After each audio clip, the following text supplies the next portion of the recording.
আসসালামু আলাইকুম। আশা করছি সবাই ভালো আছেন। তো আল্লাহর রহমতে কিন্তু আমিও ভালো আছি। আপনাদের জন্য খুবই গুরুত্বপূর্ণ একটি ভিডিও নিয়ে আসছি। আপনারা কিন্তু ইতিমধ্যে থাম্বনেল দেখে বুঝতে পারছেন আজকে কোন বিষয়টি নিয়ে বা টপিকটি নিয়ে কথা বলবো। আপনারা কিন্তু জানেন যে রিসেন্টলি পরিবেশ অধিদপ্তরে কিন্তু একটি বিশাল নিয়োগ বিজ্ঞপ্তি প্রকাশ করেছেন কর্তৃপক্ষ। সেখানে কিন্তু অসংখ্য পোস্ট রয়েছে। তার মধ্যে একটি গুরুত্বপূর্ণ পোস্ট রয়েছে সেটি হচ্ছে নমুনা সংগ্রহকারী।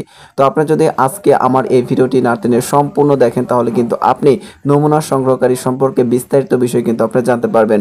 অর্থাৎ আপনি যে গুরুত্বপূর্ণ বিষয়গুলো জানতে পারবেন সেগুলো হচ্ছে পোস্টিং, পদোন্নতি, বেতন ভাতা, এছাড়াও রয়েছে নমুনা সংগ্রহকারী কাজ কি ইত্যাদি ইত্যাদি যে বিষয়গুলো রয়েছে যাবতীয় বিষয় কিন্তু আপনি জানতে পারবেন আমার এই ছোট্ট একটি ভিডিওর মাধ্যমে। তো আমি আশা করছি আপনি যদি নমুনা সংগ্রহকারী এই পোস্টটিতে আবেদন করে থাকেন তাহলে অবশ্যই আমার এই ভিডিওটি সম্পূর্ণ দেখবেন, তাহলে কিন্তু বিস্তারিত বিষয় কিন্তু আপনি জানতে পারবেন। তো বেশি কথা বলবো না, মূল কথায় ফিরে যাচ্ছে। তার পূর্বে আপনাদের কাছে ছোট্ট একটি রিকোয়েস্ট থাকবে, সেটা হচ্ছে আপনি যদি এই ভিডিওটি নতুন দেখে থাকেন বা আমার চ্যানেলে নতুন দর্শকে থাকেন তাহলে অবশ্যই সবার আগে সকল ধরনের চাকরির নিয়োগ বিজ্ঞপ্তি পেতে এবং যে কোনো পোস্টে বিস্তারিত বিষয় জানতে আমার আনএমপ্লয়েড বিডি 23 ইউটিউব চ্যানেলটি সাবস্ক্রাইব করে বেল বাটনটি বাজিয়ে রাখবেন। এছাড়াও যারা সাবস্ক্রাইব করেছেন পাশে আছেন আমি তাদের কাছে চিরকৃতজ্ঞ। তো চলুন মূল কথায় ফিরে যাওয়া যাক। তো স্ক্রিনে কিন্তু আপনারা দেখতে পাচ্ছেন গণপ্রজাতন্ত্রী বাংলাদেশ সরকার পরিবেশ অধিদপ্তর নমুনা সংগ্রহকারী। তো আগে কিন্তু বলেছে যে এই ভিডিওতে সম্পূর্ণ আলোচনা করব নমুনা সংগ্রহকারী বিস্তারিত বিষয় নিয়ে। তো প্রথমত যে বিষয়টি রেখেছি দেখতে পাচ্ছেন পোস্টিং। একজন নমুনা সংগ্রহকারী পোস্টিং বাংলাদেশের যে কোনো একটি জেলায় হতে পারে, শুধুমাত্র প্রার্থী নিজ জেলা ব্যতীত। তো বিষয়টি কিন্তু আপনি বুঝতে পারছেন যে যে প্রার্থী রয়েছে, অর্থাৎ আপনি যদি প্রার্থী হয়ে থাকেন আপনার যে নিজ জেলা রয়েছে সেই জেলা ব্যতীত বাকি 63 জেলায় কিন্তু আপনার পোস্টিং হতে পারে। তবে পরবর্তীতে নিজ জেলায় পোস্টিং এর সুযোগ রয়েছে, অর্থাৎ পরবর্তীতে কিন্তু আপনি আপনার নিজ জেলায় পোস্টিং নিতে পারবেন। তো আমি আশা করছি পোস্টিং এর যে বিষয়টি সেটি কিন্তু আপনি বুঝতে পেরেছেন। এরপর রয়েছে পদোন্নতি বা প্রমোশন। প্রতিটি সরকারি চাকরির ক্ষেত্রে কিন্তু গুরুত্বপূর্ণ যে বিষয়টি থাকে সেটি হচ্ছে পোস্টিং বা পদোন্নতি। অর্থাৎ পদোন্নতির যে বিষয়টি সেটি কিন্তু একজন প্রার্থীকে খুবই আগ্রহ সৃষ্টি করে থাকে। তো বিষয়টি দেখতে পাচ্ছেন প্রমোশন বা পদোন্নতি। নমুনা সংগ্রহকারী পদটি থেকে প্রমোশন বা পদোন্নতির নীতিমালা অনুযায়ী বিভিন্ন গুরুত্বপূর্ণ উচ্চ পদে যাওয়ার সুযোগ আছে। বিষয়টি নিচে আলোচনা করা হলো। তো আপনারা কিন্তু স্ক্রিনে দেখতে পাচ্ছেন আমি অত্যন্ত সুন্দর করে কিন্তু আপনাদের সুবিধার্থে কিন্তু লিখে রেখেছি বিষয়টি।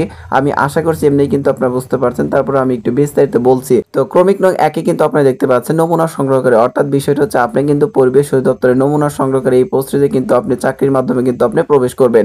তো প্রথমত আপনার চাকরি হবে নমুনা সংগ্রহকারী এই পোস্টটিতে। আপনি যখন নমুনা সংগ্রহকারী এই পোস্টটিতে দীর্ঘ 12 বছর চাকরি করবেন এবং আপনার যদি স্নাতক থেকে থাকে তাহলে আপনি নমুনা সংগ্রহকারী এই পোস্টটি থেকে পরবর্তী পদোন্নতির মাধ্যমে আপনি যেতে পারবেন পরিদর্শক এই পোস্টটিতে।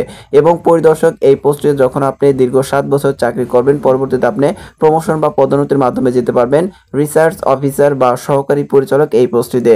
এবং রিসার্চ অফিসার বা সহকারী পরিচালক এই পোস্টটিতে আপনার যখন দীর্ঘ 7 বছর চাকরির বয়স হবে তখন কিন্তু আপনি পদোন্নতির মাধ্যমে চলে যাবেন উপপরিচালক এই পোস্টটিতে।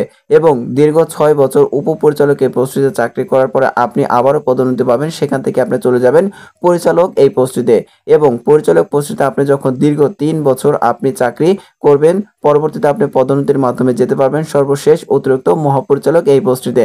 তো আমি আশা করছি একজন নমুনা সংগ্রহকারী কোন ধরনের গুরুত্বপূর্ণ পোস্টগুলোতে আপনি পদোন্নতি পেতে পারে সেগুলো কিন্তু আপনি স্ক্রিনে দেখতে পেয়েছেন। তো এখানে আপনি দেখতে পাচ্ছেন একজন নমুনা সংগ্রহকারী থেকে ধারাবাহিকভাবে প্রমোশনের মাধ্যমে অতিরিক্ত মহাপরিচালক পর্যন্ত গুরুত্বপূর্ণ পোস্টগুলোতে যাওয়ার সুযোগ রয়েছে বা যেতে পারবেন। তো আমি আশা করছি বিষয়গুলো কিন্তু আপনি বুঝতে পেরেছেন। এরপর রয়েছে শিক্ষাগত যোগ্যতা, অর্থাৎ আপনি যদি নমুনা সংগ্রহকারী এই পোস্টটিতে আবেদন করতে চান সেক্ষেত্রে আপনার শিক্ষাগত যোগ্যতা কি প্রয়োজন পড়বে। তো এখানে দেখতে পাচ্ছেন শিক্ষাগত যোগ্যতা যে কোনো শিক্ষিত বোর্ড হতে ন্যূনতম দ্বিতীয় বিভাগ বা সমমানের সিজিপিএ সহ বিজ্ঞান বিভাগে উচ্চ মাধ্যমিক সার্টিফিকেট বা সমমানের পরীক্ষা উত্তীর্ণ। অর্থাৎ বিষয়টি হচ্ছে আপনি যদি বিজ্ঞান বিভাগ থেকে এইচএসসি বা ইন্টার কমপ্লিট করে থাকেন তাহলে কিন্তু আপনি এই নমুনা সংগ্রহকারী পোস্টটিতে আবেদন করতে পারবেন। এরপর একটি গুরুত্বপূর্ণ বিষয় থাকে সেটা হচ্ছে বেতন ভাতা। তো এখানে দেখতে পাচ্ছেন একজন নমুনা সংগ্রহকারী বেতন কততম গ্রেডে দেওয়া হয় এবং আপনার মূল বেতন সহ কত টাকা ভাতা পেয়ে থাকেন সেগুলো কিন্তু আপনি দেখতে পাচ্ছেন।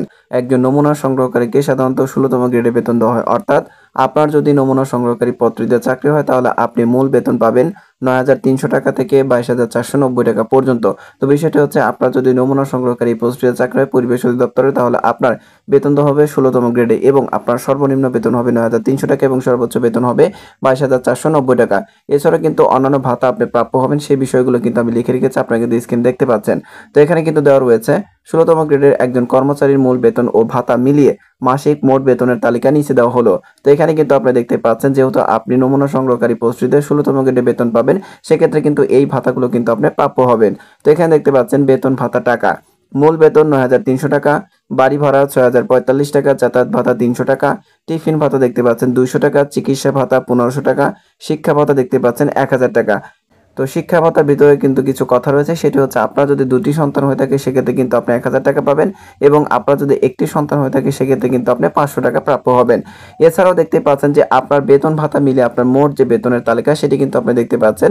মাসিক মোট বেতন পাবেন 18,345 টাকা, অর্থাৎ একজন নমুনা সংগ্রহকারী পরিবেশ অধিদপ্তরের এই পোস্টে যদি আপনার চাকরি হয় তাহলে আপনি মোট বেতন পাবেন দেখতে পাচ্ছেন, ভাতা মিলিয়ে মাসিক মোট বেতন হবে 18,345 টাকা পর্যন্ত। তো একটি গুরুত্বপূর্ণ বিষয় থাকে, সেটি হচ্ছে পরীক্ষা পদ্ধতি। আপনার পরীক্ষা পদ্ধতি কিভাবে নেওয়া হবে সেই বিষয়টি কিন্তু আমি লিখে রেখেছি, দেখতে পাচ্ছেন স্ক্রিনে। পরীক্ষা পদ্ধতি: নমুনা সংগ্রহকারী পদের পরীক্ষা সাধারণত 2টি ধাপে সম্পন্ন হয়, যথা 1 লিখিত পরীক্ষা ও 2 ভাইভা বা মৌখিক পরীক্ষা। তো বিষয়টি কিন্তু আপনি বুঝতে পারছেন। অনেকেই কিন্তু এসে কমেন্ট বক্সে কমেন্ট করেন যে ভাইয়া মৌখিক পরীক্ষা হবে না, লিখিত পরীক্ষা হবে না, ভাইভা পরীক্ষা হবে, ইত্যাদি ইত্যাদি যে বিষয়গুলো থাকে সেগুলো কিন্তু আপনি অনেকেই কমেন্ট করেন। তো বিষয়টি কিন্তু আপনি বুঝতে পারছেন যে নমুনা সংগ্রহকারী এই পোস্টটিতে পরীক্ষা হবে প্রথমত লিখিত পরীক্ষা, এবং পরবর্তীতে মৌখিক বা ভাইভা পরীক্ষা কিন্তু অনুষ্ঠিত হবে। এই 2টি পরীক্ষার মাধ্যমে কিন্তু আপনাকে নিয়োগ দেওয়া হবে। এরপরে যে আরো বিষয় রয়েছে দেখতে পাচ্ছেন, যে সকল বিষয়ের উপর নমুনা সংগ্রহকারী লিখিত পরীক্ষা অনুষ্ঠিত হয় তাহলে অর্থাৎ কোন কোন বিষয়ের উপর লিখিত পরীক্ষা অনুষ্ঠিত হবে এবং কত মার্কের পরীক্ষা অনুষ্ঠিত হবে সেই বিষয়গুলো কিন্তু আপনি স্ক্রিন দেখতে পাচ্ছেন। তো প্রথমত রয়েছে বাংলা দেখতে পাচ্ছেন 30 মার্ক থাকবে, ইংরেজিতে 30 থাকবে, গণিত 20 থাকবে, এবং সাধারণ জ্ঞান বা প্রাসঙ্গিক যে টেকনিক্যাল বিষয়টি থাকে সেটি কিন্তু আপনার 20 মার্ক থাকবে। টোটাল কিন্তু আপনারা দেখতে পাচ্ছেন যে 100 মার্ক থাকবে আপনার নমুনা সংগ্রহকারী এই প্রস্তুতি পরীক্ষায়। তো এখানে দেখতে পাচ্ছেন সময়ের যে বিষয়টি, লিখিত 100 মার্কের পরীক্ষার সময় 90 মিনিট, অর্থাৎ 1 ঘন্টা 30 মিনিট সময় কিন্তু আপনি পাবেন এই টোটাল 100 মার্কের লিখিত পরীক্ষার জন্য। তো আমি আশা করছি বিষয়টি কিন্তু অর্থাৎ পরীক্ষার যে বিষয়টি সেটি কিন্তু আপনি স্পষ্ট বুঝতে পেরেছেন। এছাড়া কিন্তু গুরুত্বপূর্ণ কিছু বিষয় রয়েছে, সেগুলো কিন্তু এখন বলে দিব। সবচেয়ে গুরুত্বপূর্ণ যে বিষয়টি হচ্ছে সেটি হচ্ছে একজন নমুনা সংগ্রহকারী কাজ কি, এটি কিন্তু সবচেয়ে গুরুত্বপূর্ণ বিষয়তে আপনারা কিন্তু স্ক্রিনে দেখতে পাচ্ছেন। গণপ্রজাতন্ত্রী বাংলাদেশ সরকার পরিবেশ অধিদপ্তর নমুনা সংগ্রহকারী কাজ। একজন নমুনা সংগ্রহকারীকে কি ধরনের কার্য সম্পাদন করতে হয় যাবতীয় বিষয় কিন্তু আমি লিখে রেখেছি। তো এখানে দেখতে পাচ্ছেন পরিবেশ অধিদপ্তরের একজন নমুনা সংগ্রহকারী কাজের তালিকা ক্রমিক অনুযায়ী নিচে উল্লেখ করা হলো। তো প্রথম যে ক্রমিকটি রয়েছে সেটি কিন্তু আপনারা স্ক্রিনে দেখতে পাচ্ছেন। ক্রমিক নং 1, নির্দিষ্ট এলাকা বা স্থান থেকে প্রয়োজন অনুযায়ী মাটি এবং পানি, নদ নদী ও ভূগর্ভস্থ নমুনা হিসেবে সংগ্রহ করা, অর্থাৎ আপনার যে নির্দিষ্ট এলাকা বা স্থান থাকবে বা কর্তৃপক্ষ যে নির্দিষ্ট এলাকা বা স্থান আপনাকে দিবে সেই স্থান থেকে কিন্তু আপনাকে মাটি এবং পানি কিন্তু সংগ্রহ করতে হবে, এবং সেটি হতে পারে নদ নদী ও ভূগর্ভস্থ যে কোনো জায়গা থেকে। এই জায়গা থেকে কিন্তু আপনাকে নমুনা হিসেবে পানি বা মাটি সংগ্রহ করতে হবে। ক্রমিক নং 2 দেখতে পাচ্ছেন নমুনা সংগ্রহের স্থান, সময় ও অন্যান্য তথ্যাবলী সঠিকভাবে লিপিবদ্ধ করা এবং সংরক্ষণ করা, অর্থাৎ আপনি কোন স্থান থেকে কখন আপনি নমুনা সংগ্রহ করেছেন সেই যাবতীয় বিষয় কিন্তু আপনাকে লিপিবদ্ধ করতে হবে এবং সেগুলো কিন্তু আপনাকে সংরক্ষণ করে রাখতে হবে। এরপরে ক্রমিক নং 3 কিন্তু আপনি স্ক্রিনে দেখতে পাচ্ছেন মাঠ পর্যায়ে বা বিভিন্ন এলাকায় গিয়ে নলকূপ বা টিউবওয়েলের পানি পরীক্ষা নিরীক্ষার মাধ্যমে আয়রন বা আর্সেনিক যুক্ত এবং মুক্ত নলকূপ বা টিউবওয়েল শনাক্ত করা। তো বিষয়টি হচ্ছে আপনারা অনেকেই দেখেছেন যে বিভিন্ন স্বাস্থ্যকর্মীরা এসে কিন্তু এই বিষয়গুলো করে থাকে। তো আপনাকেও কিন্তু মাঠ পর্যায়ে বা বিভিন্ন এলাকায় গিয়ে নলকূপ বা টিউবওয়েলের যে পানি রয়েছে সেই পানির যে আয়রন বা আর্সেনিক যে যুক্ত বা মুক্ত এই বিষয়গুলো কিন্তু আপনাকে শনাক্ত করতে হবে। তো পরবর্তীতে ক্রমিক নং 4 দেখতে পাচ্ছেন আয়রন বা আর্সেনিক যুক্ত নলকূপ বা টিউবওয়েল গুলোতে লাল রং এবং আয়রন বা আর্সেনিক মুক্ত নলকূপ বা টিউবওয়েল গুলোতে সবুজ রং দিয়ে চিহ্নিত করা। তো বিষয়টি কিন্তু আপনি বুঝতে পারছেন, আপনার যেসব টিউবওয়েল বা নলকূপে কিন্তু আয়রন বা আর্সেনিক যুক্ত থাকবে সেগুলোকে আপনাকে লাল রং দিয়ে চিহ্নিত করতে হবে, এবং যেগুলোতে থাকবে না সেগুলোতে কিন্তু আপনাকে সবুজ রং দিয়ে কিন্তু চিহ্নিত করতে হবে। এটি কিন্তু একজন নমুনা সংগ্রহকারীর অন্যতম এবং গুরুত্বপূর্ণ কাজ। এরপরে ক্রমিক নং 5 কিন্তু আপনি দেখতে পাচ্ছেন নমুনা সংগ্রহের কাজে ব্যবহৃত যন্ত্রপাতি ও সরঞ্জাম সর্বদা পরিষ্কার পরিচ্ছন্ন রাখা ও তা সংরক্ষণ করা। ক্রমিক নং 6 দেখতে পাচ্ছেন নমুনা পরীক্ষার জন্য তা গবেষণাগারে পাঠানো এবং প্রাপ্ত ফলাফল সংগ্রহ ও বিশ্লেষণ করা। ক্রমিক নং 7 দেখতে পাচ্ছেন গবেষণা সহকারীকে গবেষণার কাজে সাহায্য সহযোগিতা করা। এরপরে ক্রমিক নং 8 দেখতে পাচ্ছেন নমুনা সংগ্রহ এবং সংরক্ষণের সকল প্রক্রিয়া পরিবেশ সংরক্ষণ আইন ও বিধি মালা অনুযায়ী হচ্ছে কিনা তা যাচাই করা। এগুলো কিন্তু একজন নমুনা সংগ্রহ অর্থাৎ পরিবেশ অধিদপ্তরের একজন নমুনা সংগ্রহকারীর কাজ। তো আশা করছি একজন নমুনা সংগ্রহকারীর কাজ কি এই বিষয়টি কিন্তু আপনি দেখতে পেয়েছেন বা বুঝতে পেরেছেন। তো যাবতীয় আলোচনার পরিপ্রেক্ষিতে বলা যায় যে একজন নমুনা সংগ্রহকারী সম্পর্কে কিন্তু বিস্তারিত বিষয় কিন্তু আপনি দেখতে পেয়েছেন এবং জানতে পেরেছেন। তো ভিডিওটি ভালো লাগলে অবশ্যই সবার আগে সকল ধরনের চাকরির নিয়োগ বিজ্ঞপ্তি পেতে এবং যে কোনো পোস্টের বিস্তারিত বিষয় জানতে আমার আনএমপ্লয়েড বিডি 23 ইউটিউব চ্যানেলটি সাবস্ক্রাইব করে বেল বাটনটি বাজিয়ে রাখতে পারেন এবং ভিডিওটি ভালো লাগলে অবশ্যই সবাইকে দেখার সুযোগ করে দেওয়ার জন্য ভিডিওটি শেয়ার করে দিবেন।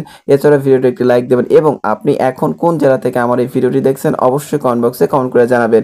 আপনার একটি কমেন্ট বা একটি লাইক কিন্তু আমাকে নতুন কোনো ভিডিও তৈরিতে অনুপ্রেরণা বা উৎসাহ যোগায়। তো ভালো থাকবেন। আসসালামু আলাইকুম।